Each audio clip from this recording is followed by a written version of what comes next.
Your salary is about to become worthless, not because your employer is cutting your pay, not because you're getting fired, but because the cost of everything you buy with that salary is about to double.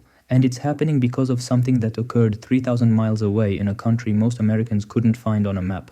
Venezuela. The United States military seized control of Venezuelan oil production on January 3, 2026. Within 72 hours, the White House issued Executive Order 12373, placing the entire revenue stream of the world's largest proven oil reserves under U.S. Treasury oversight. That's not a policy shift. That's not a trade agreement. That's a hostile takeover of 17% of global petroleum reserves, and the consequences are already showing up at your gas pump. Welcome to the flow of money. You know the drill by now. If you've been watching long enough, you understand how this channel operates. We don't do hype, we don't do panic, we do math, we do mechanism. We do the unglamorous work of explaining how money actually flows through the system, so hit that subscribe button. Not because I need the algorithm boost, but because when gas hits $8 per gallon next month, you'll want to know why it happened and what comes next. And drop a comment. Tell me where you're watching from. What city, what country? Because what's happening in Venezuela doesn't stay in Venezuela. It ripples through every supply chain, every price tag, every paycheck on the planet. Now let's break down exactly what just happened and why your grocery bill is about to eat your entire salary. The operation itself was swift. Pre-dawn raid, Caracas. Nicolas Maduro and his wife Cilia Flores were extracted by U.S. Special Forces. 40 Venezuelan casualties reported, 0 American casualties. Attorney General Pam Bondi announced narco-terrorism charges waiting in New York. But that's the theater. That's the story they feed to the evening news. The real story is what happened 72 hours later. Executive Order 14373. Read it carefully. It doesn't say the US is taking Venezuela's oil. It says the US is protecting Venezuelan oil revenues. Protecting them from whom? From the Venezuelan people, apparently. Because those revenues now flow directly to accounts monitored by the US Treasury. Not to Caracas, not to the Venezuelan Central Bank, to Washington. This is not liberation, this is annexation by another name. Here's what most people don't understand about oil. It's not just fuel for your car. It's the base input cost for everything in the modern economy. Plastics, pharmaceuticals, fertilizers, pesticides, packaging materials, transportation. Every single item in your grocery store required petroleum at multiple points in its production and delivery. When oil prices move, everything moves. And right now, oil prices are about to move violently. Brent crude is trading around $66 per barrel.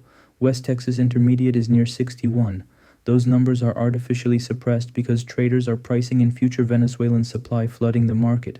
They're betting that U.S. control means U.S. production. They're betting that American oil companies will rush in, fix the infrastructure, and pump millions of barrels per day back into global supply. They're wrong. Venezuela's oil infrastructure is destroyed. 2 decades of mismanagement, corruption, and sanctions have left the refineries, pipelines, and wells in catastrophic condition. Pemex, Mexico's state oil company, tried to help. It didn't work. Chevron operated under license. It didn't work. The idea that ExxonMobil or Chevron can show up Monday morning and flip a switch is fantasy. The repair timeline is measured in years, not months, and that assumes political stability, which Venezuela does not have. Vice President Delcy Rodriguez is nominally in charge, but the power structure is fracturing. The military is split. The colectivos, Maduro's street militias, are still armed. The National Liberation Army, a Colombian rebel group with thousands of fighters inside Venezuela, has already announced they will resist any foreign occupation. This is not going to be a smooth transition. This is going to be a quagmire. And while Washington tries to stabilize a country it just invaded, the oil that was flowing out of Venezuela has stopped, completely. Look at the numbers. Before the operation, Venezuela was producing about 800,000 barrels per day. Not much compared to their capacity, but enough to matter in a tight market. That production is now offline.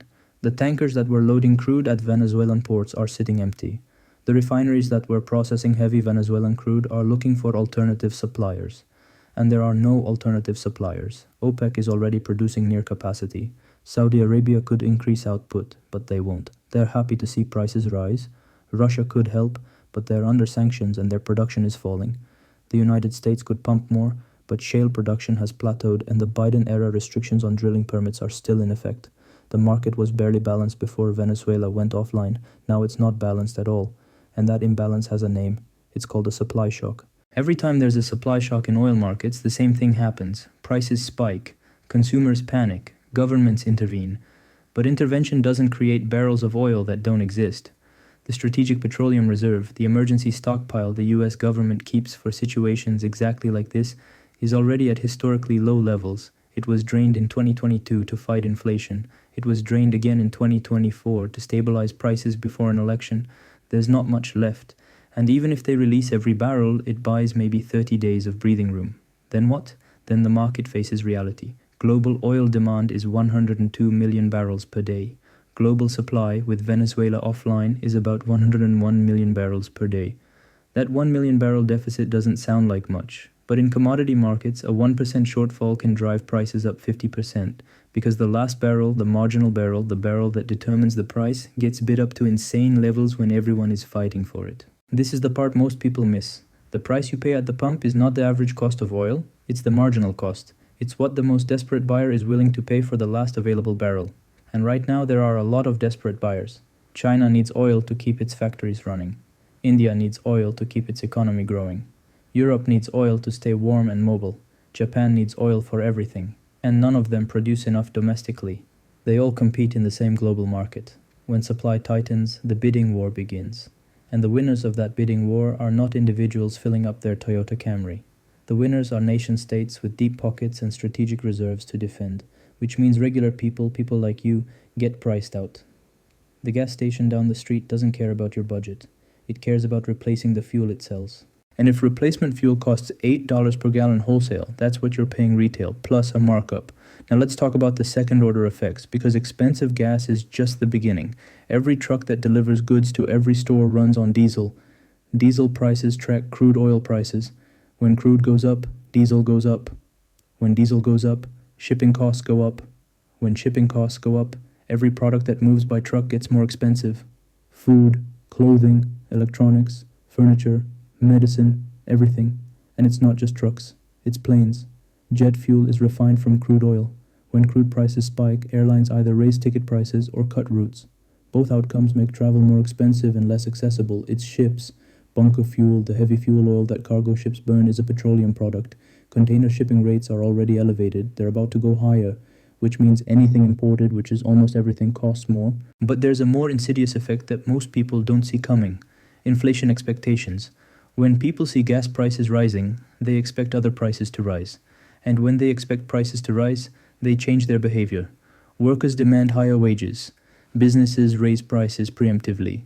Lenders increase interest rates to protect against currency devaluation. The psychology of inflation becomes self-reinforcing. This is what economists call a wage price spiral. And it's incredibly difficult to stop once it starts. The Federal Reserve's only tool is interest rates. Raise rates, cool demand, slow the economy. But raising rates in the middle of a supply shock doesn't create more oil. It just makes borrowing expensive while gas is also expensive, which means people get crushed from both sides. Your mortgage payment goes up, your car payment goes up, and your gas bill doubles. That's not monetary policy, that's economic strangulation. Here's the critical thing to understand. This was predictable. Entirely predictable. Venezuela is not a stable country. Maduro was not going to step down peacefully. Military intervention was always going to destabilize oil production. The people planning this operation knew that. They did it anyway, which means either they're incompetent or they have a different set of priorities than keeping your gas affordable. The official justification is narco-terrorism. Maduro was indicted in 2020 for drug trafficking. Fair enough. But the timing is revealing. Why now? Why January 2026? The answer has nothing to do with drugs and everything to do with geopolitics. Venezuela is allied with Iran. Venezuela is allied with Russia. Venezuela is allied with China. Taking control of Venezuelan oil is not about justice. It's about cutting off a revenue stream to America's adversaries. It's about controlling a strategic resource. It's about projecting power in the Western Hemisphere. Those are legitimate strategic objectives, but they come with a cost, and you're the one paying it. Let's examine the other players in this game. Iran. Venezuela and Iran have been trading partners for years. Oil for drones, oil for arms, oil for technical expertise. The Bella 1, a tanker accused of being part of the shadow fleet moving sanctioned oil, was intercepted in January 2026. That ship was carrying Venezuelan crude destined for Iran. That revenue stream is now cut off. Iran is already facing internal protests. The rial has collapsed. Inflation is approaching 60%. Losing Venezuelan oil income makes the situation worse, which increases the pressure on Tehran, which increases the likelihood that Iran does something desperate, like closing the Strait of Hormuz, which is where 20 to 30% of global oil passes every single day. If Hormuz closes, even temporarily, Brent crude doesn't go to $80 or $90 per barrel, it goes to $150. Overnight. because there is no alternative route for that volume of oil. You can't just reroute supertankers around the Arabian Peninsula. The infrastructure doesn't exist, the ports can't handle the capacity, the insurance costs become prohibitive, Hormuz is a choke point, and choke points are vulnerable. China is watching this very carefully. China imports more oil than any other country. Much of it comes through Hormuz. Much of it came from Venezuela. Beijing has invested billions in Venezuelan oil infrastructure. Those investments are now under US control. China is not going to accept that quietly. They can't invade Venezuela, but they can make trouble elsewhere. Taiwan, South China Sea.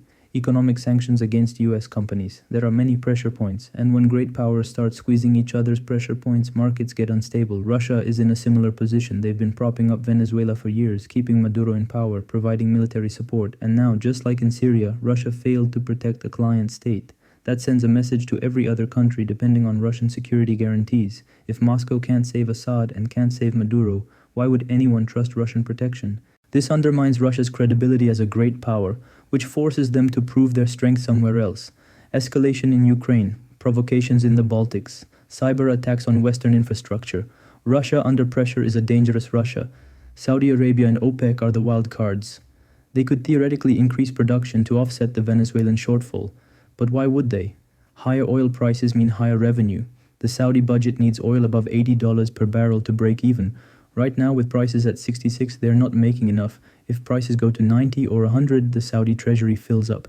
There is no incentive to pump more oil and drive prices back down. The same logic applies to the UAE, Kuwait, Iraq. Every OPEC member benefits from higher prices. So they'll meet. They'll issue statements expressing concern. They'll promise to monitor the situation, and they'll do absolutely nothing because doing nothing is profitable. The United States is caught in its own trap. The administration wanted to punish Maduro. They wanted to send a message to other authoritarian regimes. They wanted to control Venezuelan oil. They got what they wanted.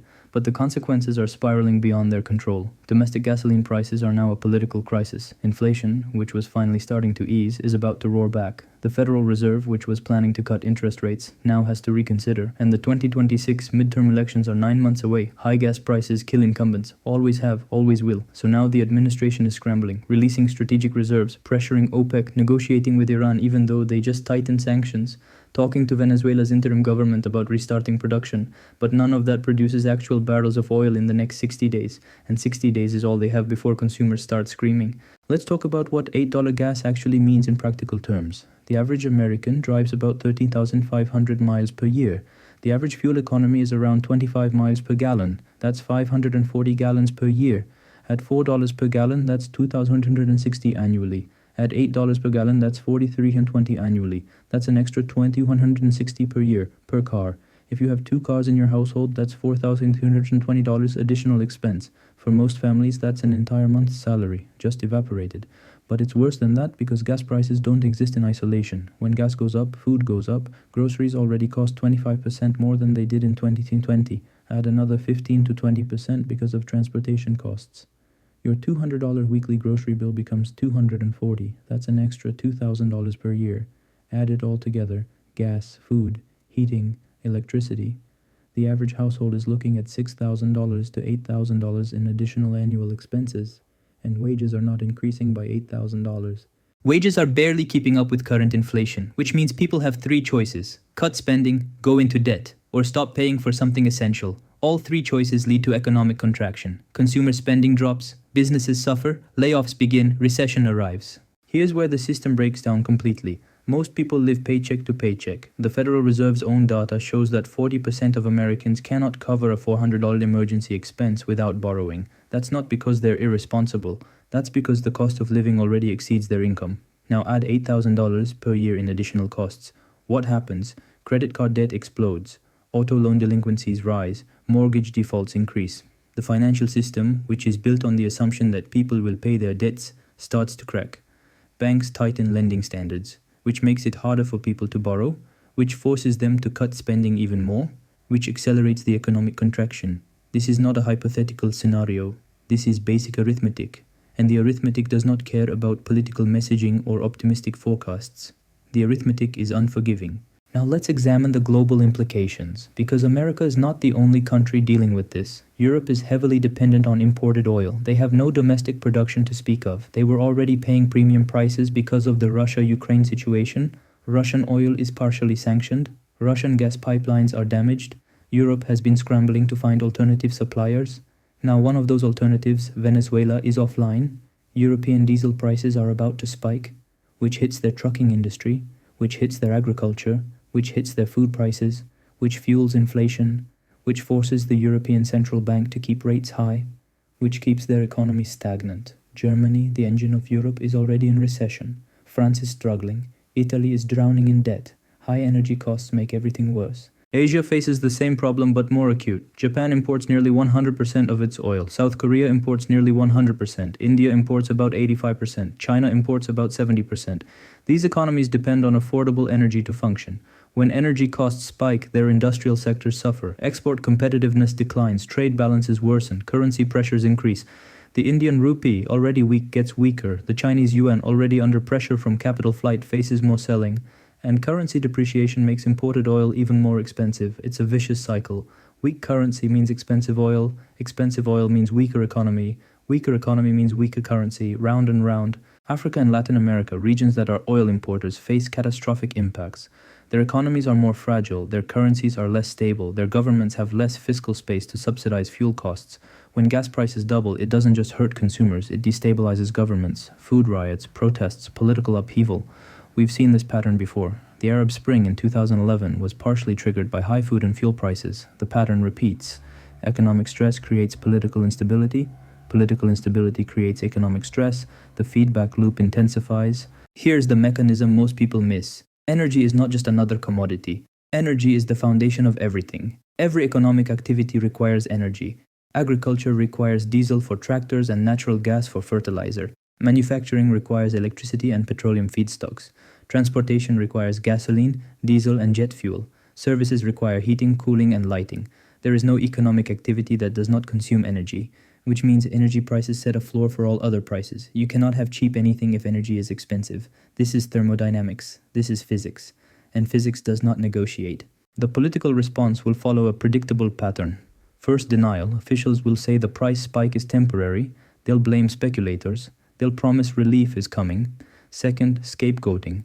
They'll blame oil companies for price gouging. They'll blame OPEC for manipulation. They'll blame political opponents for bad policies. Third, intervention, price controls, windfall profit taxes, strategic reserve releases, subsidies for consumers. None of these measures address the underlying problem, which is insufficient supply. And some of these measures make the problem worse. Price controls create shortages. Companies won't sell gasoline at a loss, so they stop selling. Stations run out of fuel. Lines form. Rationing begins. We've seen this movie before. The 1970s energy crisis. Gas lines around the block. Odd-even rationing by license plate. Economic stagnation. It's happening again. The same policies. The same failures. The same outcomes. So what do you actually do? Because understanding the problem doesn't pay your bills. Let's be practical. First, reduce your exposure to variable transportation costs. If you're commuting 50 miles each way to work, that's not sustainable at $8 gas. Remote work if possible. Carpooling, public transportation, moving closer to work. These are not fun options, but they're math. If commuting costs $500 per month at current prices and $1,000 per month at future prices, you're making a choice between inconvenience and bankruptcy. Choose inconvenience. Second, stockpile essentials while prices are still relatively low. Food with long shelf life, canned goods, rice, pasta, dried beans, flour, sugar, oil. These items will cost significantly more in 3 months. Buy now. This is not hoarding. This is rational preparation for a known event. The supply shock is real. The price increases are coming. Acting before the crowd acts is smart, not selfish. Third, examine your energy consumption. Heating and cooling costs are about to rise. Natural gas prices track oil prices. Electricity prices depend on natural gas for generation. Insulate your home better. Service your HVAC system. Replace inefficient appliances. These investments pay for themselves quickly when energy prices double. Fourth, and this is critical, protect your purchasing power. Your salary is denominated in dollars. If the dollar weakens because of inflation, your salary buys less. You need assets that hold value when currency devalues. Historically, that means commodities, precious metals, silver specifically. Silver has industrial applications, which means demand stays strong even during economic downturns. Silver is undervalued relative to gold. The gold to silver ratio is historically high. Silver offers leverage to the precious metals trade. When gold goes up 10%, silver tends to go up 15 or 20%. This is not speculation. This is preservation of capital in an environment where paper currency is being debased. Fifth, build local resilience. The global supply chain is fragile. When energy costs spike, long-distance shipping becomes prohibitively expensive. Local production becomes competitive again. Support local farmers, local manufacturers, local service providers. Build relationships with people who produce tangible goods. When the system breaks, and it will break, those relationships matter more than anything else. Let's address the elephant in the room. This sounds like prepping. It sounds like survivalism. It sounds paranoid. But here's the question.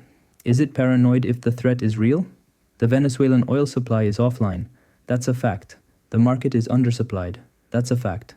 Prices are going to rise. That's a mathematical certainty. Preparing for a certainty is not paranoia. It's prudence.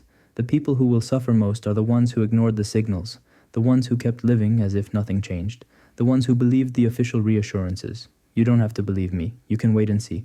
But waiting means paying higher prices. Waiting means fewer options.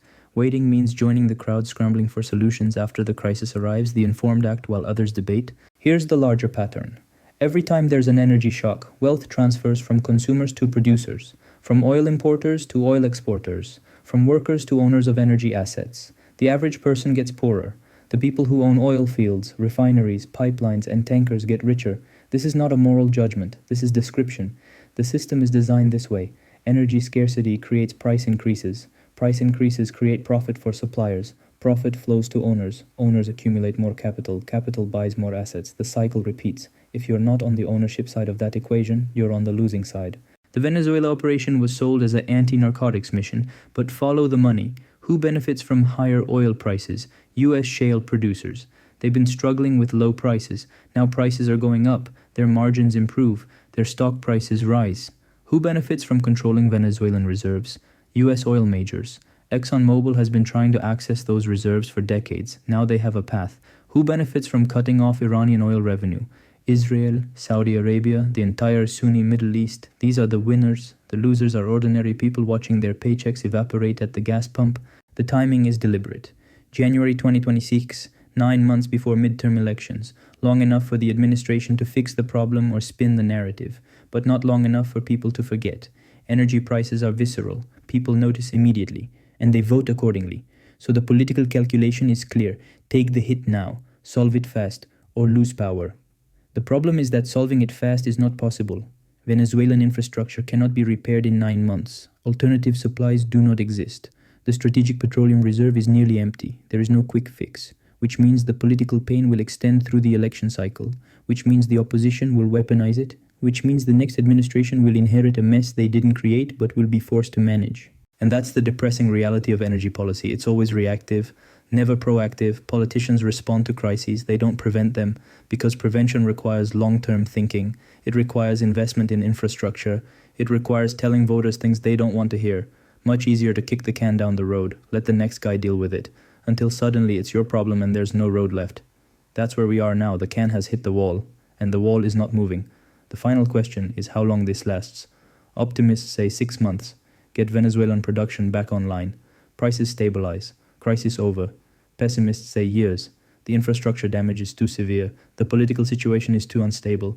OPEC won't cooperate. Iran might close Hormuz. The crisis escalates. The realistic answer is somewhere in between but closer to the pessimists. Because once a system breaks, fixing it takes longer than anyone admits. And while they fix it, you're the one paying $8 per gallon. So here's where we are. Venezuelan oil is offline. Supply is tight. Prices are rising. Your salary stays the same. The math doesn't work. You have a choice to make. You can wait for the government to solve this. You can hope OPEC increases production. You can trust that everything will be fine. Or you can look at the numbers, accept what's coming, and position yourself accordingly. Reduce your exposure, stockpile essentials, cut transportation costs, and move your wealth out of paper and into something that holds value when the system breaks. Silver. Physical silver. Not ETFs, not paper contracts. Metal you can hold. The Venezuela operation wasn't about drugs. It was about control. And the cost of that control is being passed directly to you. $8 gas is not a possibility. It's a timeline.